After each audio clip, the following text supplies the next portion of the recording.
Hey all, welcome back to my channel. Today I have brought another part of the video of our previous year question paper November 2020 with more 5 sums solved and well explained with the solutions and the concepts. Okay, so let's together prepare for the exam. I would like to tell you that I have started with previous year question paper series in which I will be solving few questions from previous year question papers. Okay, so every alternate day you can find a video on my channel. So let's together watch it, learn it, solve and qualify. So without wasting the time, chalo shuru karte hain. Our first question is, in HTML map tag is used for what purpose? So the map tag is used to define an image map, and image map is a map the image with clickable areas. Okay, so this map tag is used to define clickable regions in an image, so the answer is option 2. Okay, so let's know more about the map tag. Map tag ka main attribute is name attribute. Okay, so here as you can see, the name is given as work map, and this name I have to use in my image tag. Okay, so in image tag I have an attribute use map and I write hash work map, so this will create a relation between my image and the map tag. Okay, and within the map tag we can have different areas. Yes, we can have different area tag, so rectangle area, rectangle and circle area you can give. So that was all about the map tag, as it is used for defining the clickable regions in an image. Okay, let's move on to the second question. The second question is, the data node and the name node in a Hadoop are. What are the data node and name node? Okay, so first we will know what is a Hadoop. So to tell you about Hadoop is an open source software framework. Okay, it's an open source software framework which is written using Java programming language. And what does it does? Its purpose is to solve problems involving lots of data and computation. Okay, so it's a software framework which is used for large storage and processing of the big data, and it actually clusters multiple computer together and makes the analyzing of the data sets very easy and in parallel. Okay, so that was all about Hadoop. Now we need to know more about it. So the Hadoop architecture is going to consist of 4 components. Okay, 4 components. So what are those 4 components in my Hadoop architecture? Those are this: MapReduce, first one, MapReduce, which is used for distributed processing. The other component is HDFS, that is Hadoop Distributed File System, which is the responsible for directed storage. This one is Yarn, that is yet another resource negotiator, which is having a job scheduling and resource management purpose. And the last component is Common Utilities or Hadoop Common, which are actually the JavaScripts and the Java library utilities. So in the set paper, this was one of the question, that what is the full form of Yarn? Yes, yet another resource negotiator. So as a full form the question had came. Okay, so these are the 4 components. Now what about the 4 components? Because हमें तो अभी name node and data node के बारे में पूछा है ना, तो इसके लिए हमको आर्किटेक्चर में जाना पड़ेगा. ठीक है, सो HDFS is designed in such a way that it believes more in storing the data in large blocks rather than storing small data blocks. Okay, so it is designed in such a way that we can store large data blocks. Okay, so it provides fault tolerant and high availability. This is the feature of HDFS. So there are data storage nodes in HDFS. What are they? The name node and the data node. Name node is also called as master, the data node is called as slave. So with the name itself we come to know that master node will always guide the slave nodes.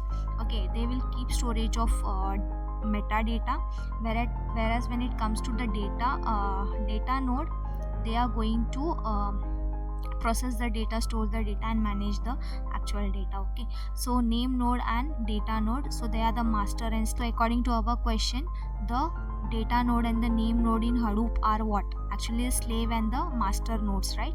So it is the worker node and the master node. Yes, data node, data one is slave, name node is master, so that is worker node and master node. So the correct answer is option 1.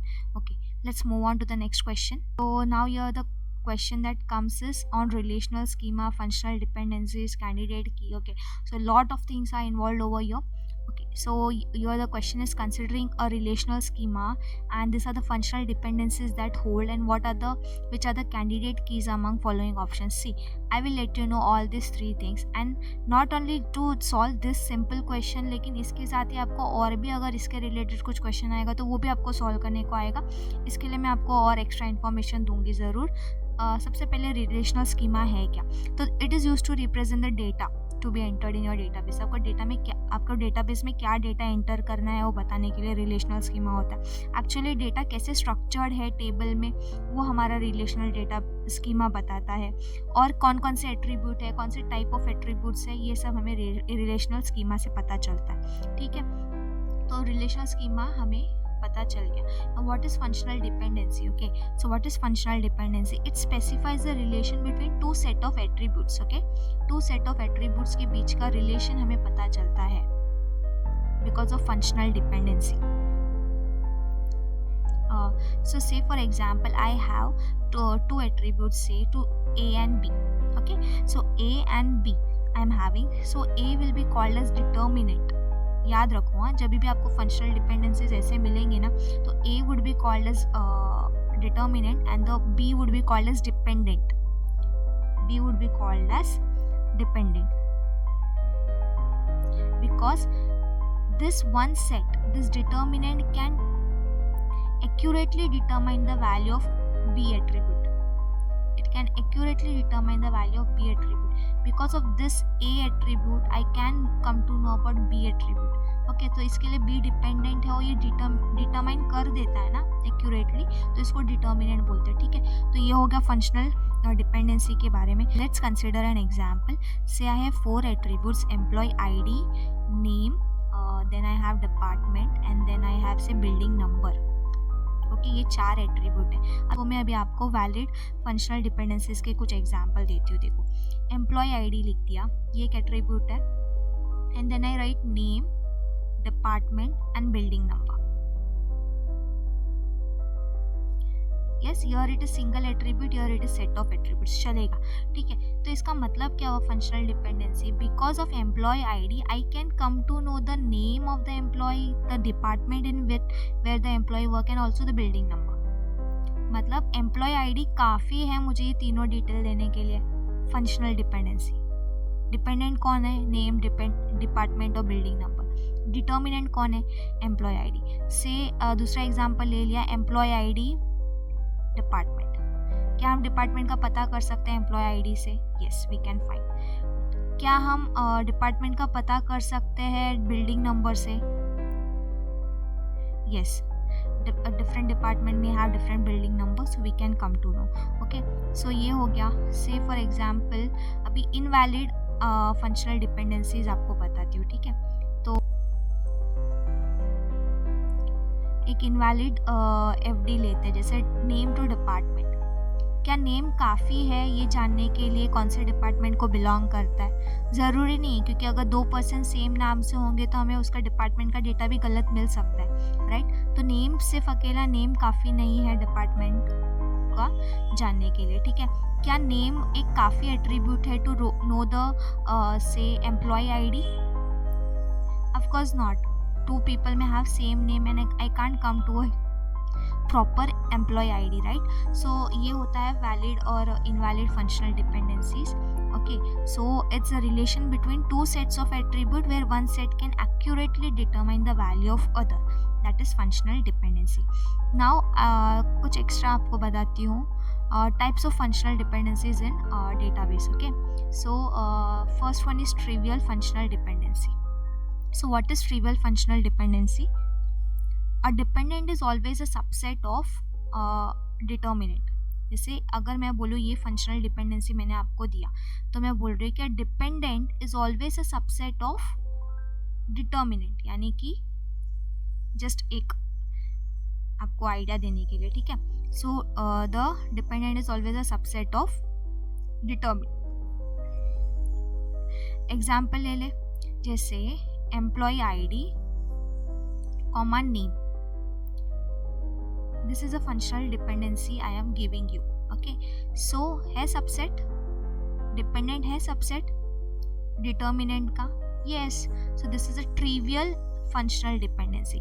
When I talk about non trivial functional dependency, इसका मतलब क्या, जैसे अगर functional dependency आपको दे दिया ये, तो ये जो डिपेंडेंट होगा वो सबसेट नहीं होगा डिटर्मिनेंट का, है ना, जो डिपेंडेंट होगा वो सबसेट नहीं होगा हमारे डिटर्मिनेंट का। जैसे अगर एग्जांपल ले ले तो एम्प्लॉय आईडी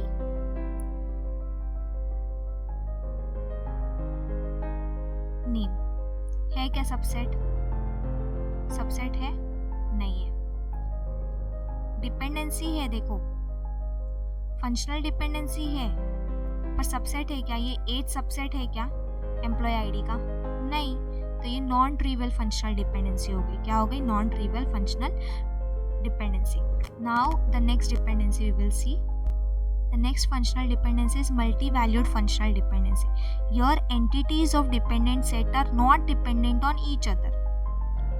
यहाँ पे entities of dependent set एक दूसरे पे डिपेंडेंट नहीं होते। जैसे अगर बोलूँ कि आपको एक फंक्शनल डिपेंडेंसी दे दिया ये, ठीक है, तो ये तो ठीक है, ये डिपेंडेंट सेट है, ये डिटर्मिनेंट सेट है, लेकिन functional dependency B and C के बीच में कोई फंक्शनल डिपेंडेंसी एग्जिस्ट नहीं करेगा। Entities of dependent set are not dependent on each other. So not dependent मतलब फंक्शनल डिपेंडेंसी नहीं रहेगा बी एंड सी के बीच में। अब इसको एक एग्जांपल के साथ देखते हैं। तो अगर हम ले लेते हैं एम्प्लॉय आईडी और यहाँ ले लेते हैं नेम और एज, ठीक है। सो ये हो गया डिटर्मिनेंट, ये हो गया डिपेंडेंट। क्या name and age functional dependent हो सकता है? इनवैलिड फंक्शनल डिपेंडेंसी हो जाएगा ये। क्या नेम हमेशा नेम देने से हम एज फाइंड कर पाएंगे? नहीं ना। या फिर एज हमेशा देंगे तो हम नेम प्रॉपरली फाइंड कर पाएंगे? नहीं। तो यहाँ पे फंक्शनल डिपेंडेंसी एग्जिस्ट ही नहीं कर रहा है, यानी इनवैलिड फंक्शनल डिपेंडेंसी, मतलब है ही नहीं, प्रॉपर है ही नहीं। तो क्या हुआ यहाँ पे, एम्प्लॉय आईडी जो है, एम्प्लॉय आईडी से हम नेम और एज पता कर सकते हैं, लेकिन नेम एंड एज एक दूसरे पे डिपेंडेंट नहीं है। तो ये हो गया मल्टी वैल्यूड फंक्शनल डिपेंडेंसी, ठीक है। और अभी लास्ट वाला देखते हैं, transitive functional dependency. Transitive functional dependency देखते हैं। सो ये ट्रांजिटिव क्या है? Dependent is indirectly dependent on determinant. देखो ट्रांजिटिव वर्ड आया ना, ट्रांजिटिव से हमें क्या पता चलेगा? अगर एक फंक्शनल डिपेंडेंसी है ए टू बी, हाँ, एंड दूसरा है बी टू सी, तो ए टू सी भी हो जाएगा। That is what is there. Dependence is indirectly dependent on determinant. Indirectly dependent, जैसे अभी ए डायरेक्टली डिपेंडेंट नहीं है सी पे, बट इनडायरेक्टली हो गया वाया बी के थ्रू, राइट। तो ये हो गया ट्रांजिटिव फंक्शनल डिपेंडेंसी। तो देखो मैंने आपको बता दिया डिफरेंट टाइप्स ऑफ डिपेंडेंसीज के बारे में, और हर एक का मतलब भी आपको बताया हुआ है। हमारा क्वेश्चन क्या था? कैंडिडेट कीज को लेकर था, ठीक है। अभी कैंडिडेट कीज के लिए हमें क्या करना है? कैंडिडेट की क्या है? कैंडिडेट की मतलब सेट ऑफ एट्रीब्यूट्स ही है, लेकिन वो यूनिकली हमारे टप्पल को आइडेंटिफाई कर सकते हैं, ठीक है। यूनिकली आइडेंटिफाई कर सकते हैं हमारे टप्पल को। Set of attributes that can uniquely identify our tuples in the table and it will contain non redundant attributes, ठीक है। सो अभी यहाँ पे कैंडिडेट की बोला है ना, हम लोग यहाँ पे एट्रीब्यूट क्लोजर फाइंड करते हैं। देखो यहाँ पे स्कीमा में क्या दिया हुआ है, ये एट्रीब्यूट्स है U V W X Y Z, और ये फंक्शनल डिपेंडेंसीज वो होल्ड कर रहे हैं। अभी हम कैसे पता करें कि हमारा कैंडिडेट की कौन सा है? देखो, तो मैं फर्स्ट आपको ना यू वाई लेती हूँ, ठीक है, U Y plus and V Y plus, इसका क्लोजर फाइंड करो, एट्रीब्यूट क्लोजर, ठीक है।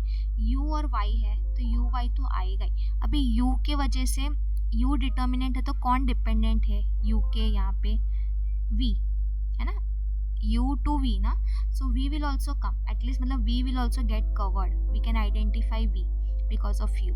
y है तो y के साथ w भी है, एक फंक्शनल डिपेंडेंसी ये रिलेट कर रहा है, ठीक है। और फिर अभी vw आ गया है, vw की वजह से x भी आ जाएगा और x की वजह से u भी आ जाएगा, u तो ऑलरेडी है, ठीक है। मतलब देखो यहाँ पे पांचों एट्रीब्यूट आइडेंटिफाई हो पाएंगे लेकिन z नहीं हो पाएगा, समझ रहे हैं। जब आप इसका लिखने का कोशिश करोगे ना तो भी यही होने वाला है, मतलब आपका फर्स्ट ऑप्शन तो एलिमिनेट हो जाता है। ठीक है। जब आप ये वाला लेने को ट्राई करोगे तो ऊपर के जैसे ही सेम है, सिर्फ एक्स वाई आ गया एक्स्ट्रा, राइट। तो एक्स वाई का अगर हम लोग क्लोजर निकालने का कोशिश करें तो एक्स आएगा, वाई आएगा, X to U, so U will also come, U to V है तो वी विल ऑल्सो कम, और वी आ गया है, वाई है तो डब्ल्यू भी आ गया, और वी डब्ल्यू है तो एक्स ऑलरेडी है। तो देखो यहाँ पे भी जेड नहीं आ रहा है, मतलब आपका सेकेंड ऑप्शन है ना वो भी गलत ठहरा जा रहा है, ठीक है। अब हम ये वाला देखते हैं, ये वाला, ठीक है। तो इसमें देखो, अगर आप देखोगे यू वाई जेड है ना, यू वाई जेड, तो इसमें जब यू वाई कर रहे थे तो किसका कमी था, जेड का। तो जेड अगर ये लेंगे ना तो आ जाएगा जेड। जब हम वी वाई जेड लेंगे तो भी हो जाएगा, वी वाई जेड लेंगे ना तो भी जेड कवर हो जाएगा। लेकिन वी डब्ल्यू जेड लेते हैं, इसका क्लोजर लिखने का कोशिश करते हैं हम, ठीक है। तो इसमें क्या होगा, वी आ गया, डब्ल्यू आ गया, जेड आ गया, वी डब्ल्यू ऑलरेडी है तो X will also come, yes, attribute closure लिख रहे हैं। और फिर एक्स है तो यू भी आ गया, यू है तो वी ऑलरेडी है, U V W X, Y का कोई चांसेस नहीं है। तो देखो यहाँ पे हमारा वाई नहीं आ पाया, इसके लिए जो ऑप्शन 3 है वो भी वर्कआउट नहीं करेगा। ये वाला हम चेक करके देखते हैं, ये वाला चेक करके देखते हैं, ठीक है। तब हम यू वाई जेड का क्लोजर लिखेंगे तो देखो यू आएगा, वाई आएगा, जेड आएगा, और इनके वजह से और कौन कौन से एट्रीब्यूट्स आ सकते हैं, वी आ सकता है, डब्ल्यू आ सकता है, एक्स भी आ सकता है। वाई जेड के लिए ट्राई करेंगे तो भी पूरा एट्रीब्यूट्स कवर हो सकता है। क्या एक्स वाई जेड के लिए हम ट्राई करते हैं, एक्स वाई जेड का हम क्लोजर निकालने का कोशिश करते हैं। सो एक्स वाई और जेड आ जाएगा, इसमें एक्स है तो यू भी आ जाएगा, वाई डिटर्मिनेंट है तो डिपेंडेंसी डब्ल्यू भी आ जाएगा, और यू है तो वी भी आ जाएगा। ऐसा यहाँ पर सारे के सारे एट्रीब्यूट्स जो है वो क्लोज्ड है, या ठीक है, सारे के सारे एट्रीब्यूट्स आ रहे हैं यानी कि वो क्लोज्ड है। तो यही हमारा कैंडिडेट की है। कैंडिडेट की से मतलब ये जो की एट्रीब्यूट्स है ना, ये काफ़ी है हर एक टपल को यूनिकली आइडेंटिफाई करने के लिए। या तो आप यू वाई जेड लो, इससे आप हर एक टपल को यूनिकली आइडेंटिफाई कर पाओगे, वी वाई जेड लो या एक्स वाई जेड लो। Okay, so that was about candidate keys, about different kinds of functional dependency and relational schema. Okay, चलो अभी बढ़ते हैं next question की तरफ. Consider a hypothetical machine with 3 pages of physical memory, 5 pages of virtual memory, and the page sequence is given, stream of page references is given. P and Q are the number of page faults using FIFO and LRU page replacement algorithms, and we have to find the page faults now, P, Q. So यहाँ पर page replacement algorithms use करना है हमें। देखो पहले तो physical memory को जब डिवाइड करते हैं तो we call it as frames, main memory का division, and the virtual memory और the logical memory when it is divided we refer it as pages. Okay, and here what they have said, assuming enough space for storing 3 page frames, so we'll take 3 page frames for both the replacement algorithms. Okay, so चलो FIFO के साथ start करते हैं. पहले page है, FIFO मतलब क्या, first in first out, ठीक है. पेज को रिप्लेस करो कैसे, फर्स्ट इन फर्स्ट आउट. तो पहले ए इन आएगा, ठीक है, ए इन आएगा, और फिर बाद में ए तो ऑलरेडी है फ्रेम में, फिर बी इन आया, फिर सी इन आएगा. अभी डी को देना है जगह, डी पेज रेफरेंस हुआ है, डी को जगह देना है. तो फर्स्ट इन कौन था, ए, तो अभी फर्स्ट आउट भी कौन होगा, ए. तो डी को किसका जगह मिलेगा, ए का. बाकी सब ऐसे, ठीक है. अब कौन आया, ए को रेफरेंस देना है, तो पहले कौन आया था, बी. डी बी सी में से पहले कौन आया था, बी. तो अभी इसको रिप्लेस करेंगे हम, बी पेज को रिप्लेस करेंगे, ठीक है. तो ऐसे रिप्लेसमेंट करते जाओ. अभी डी ए तो ऑलरेडी है, सी पहले आया था डी ए में से, तो ये रिप्लेस हो गया बाय बी. अभी सबसे पहले कौन आया, डी आया था, तो ये रिप्लेस हो गया ई से, ठीक है.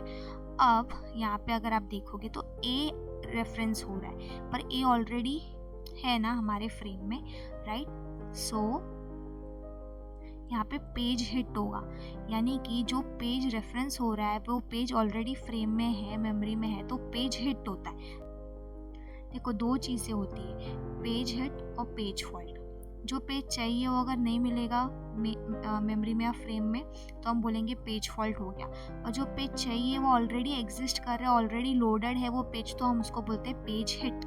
ठीक है, तो ओके अभी हम आगे कंटिन्यू करते हैं। So okay E A B भी ऑलरेडी है तो यहाँ पे हिट हो गया। ठीक है, पेज हिट हो गया क्योंकि ऑलरेडी लोडेड है। अब सी को रेफरेंस देना है, तो पहले कौन आया था, फर्स्ट इन कौन हुआ था, ई ए बी में से ए हुआ था ना, सबसे पहले कौन आया, ई ए बी में से ए, तो ए की जगह पे हम लिखेंगे सी।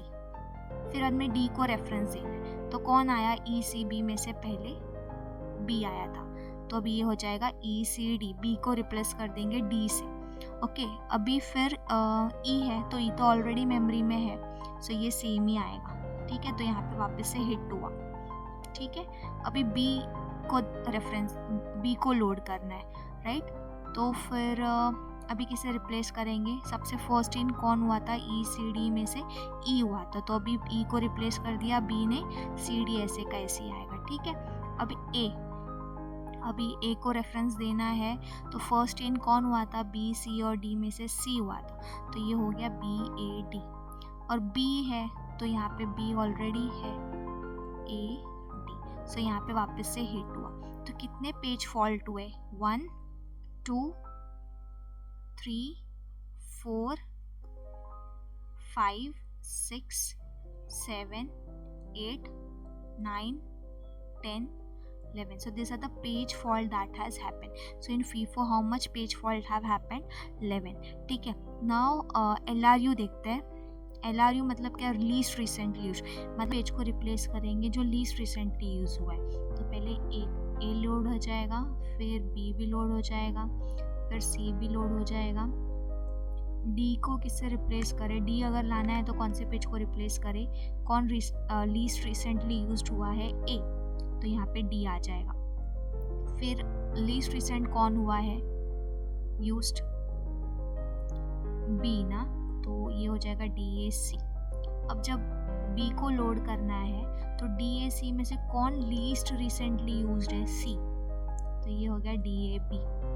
अब ई को लाना है तो लीस्ट रिसेंटली यूज्ड कौन है, डी ए बी में से डी।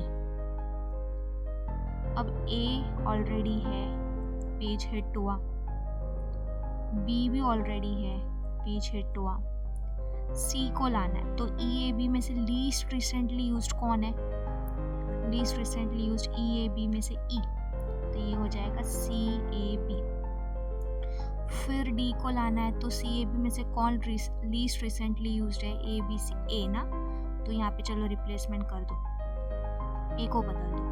फिर ई को लाना है तो सी डी बी में से कौन है लीस्ट रिसेंटली यूज्ड, बी है ना, यहाँ पे देखो लेफ्ट साइड में देखते हो, लेफ्ट मोस्ट जो रहेगा उसको रिप्लेस कर दो, तो ये हो गया सी डी। बी को लाना है तो सी डी में से लीस्ट रिसेंटली यूज्ड कौन है, सी, तो ये हो गया बी डी ई। फिर बाद में ए को लाना है तो बी डी ई में से लीस्ट रिसेंटली यूज्ड कौन है, डी, तो रिप्लेस हो जाएगा बाई ए, और बी तो ऑलरेडी है। ठीक है, तो ये हो गया हिट।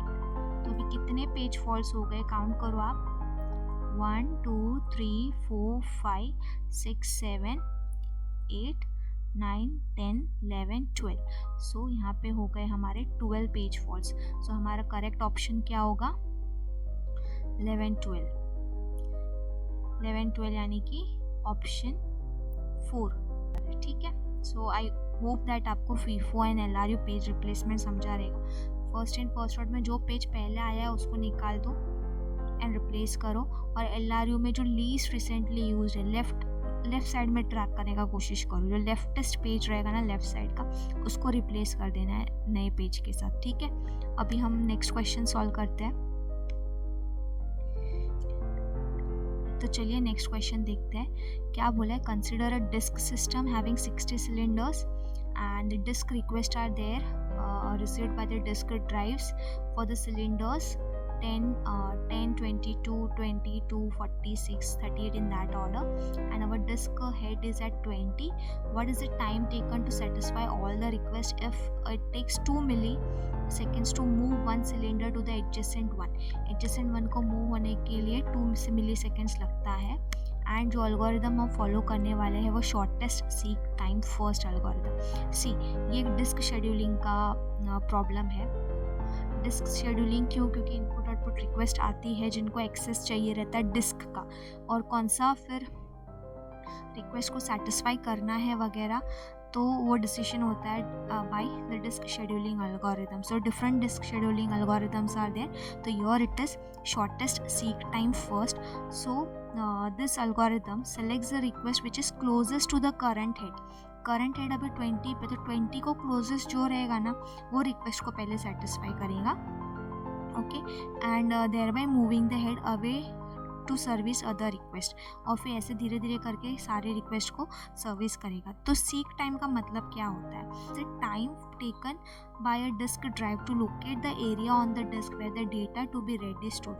तो जो भी डेटा पढ़ना है वो कहाँ पे है स्टोर्ड, और वो ढूंढना, वो उसको लोकेट कर पाना, जितना टाइम लगेगा उतना हम बोलते हैं कि सीक टाइम है. ठीक है, शेड्यूलिंग एल्गोरिथम्स में आपको हमेशा एक ना एक क्वेश्चन तो मिलेगा ही कोई ना कोई डिस्क शेड्यूलिंग एल्गोरिथम को लेकर. तो अभी हम जो देखने वाले हैं वो शॉर्टेस्ट सीक टाइम फर्स्ट को देखेंगे. ठीक है, और हमारा जो रिक्वेस्ट आया है सिलेंडर्स का वो ये सिलेंडर्स है, तो मैंने सिर्फ असेंडिंग ऑर्डर में लिखा है ताकि मैं ये लाइन पे ड्रॉ कर पाऊँ इसे. ठीक है, सो मैं शुरू करती हूँ ड्रॉ करना. सो ये 2 समझ लो, ये 6 है, ये 10 है, यहाँ 20 है, ये 22 है, यहाँ 38 है, और यहाँ पे 40. तो शॉर्टेस्ट सीक टाइम फर्स्ट कैसे वर्कआउट होता है? देखो, हमारा करंट हेड किधर है? 20 पे.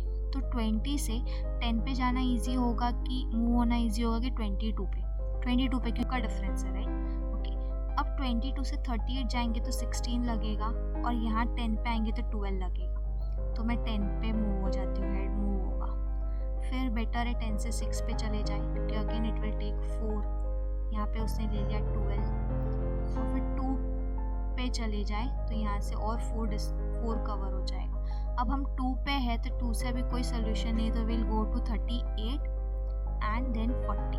तो this is how the disk head moves. Okay, so यहाँ पे कितना फ़र्क आया? 2 to 38. हाउ मेनी सिलेंडर्स का डिफरेंस? 36.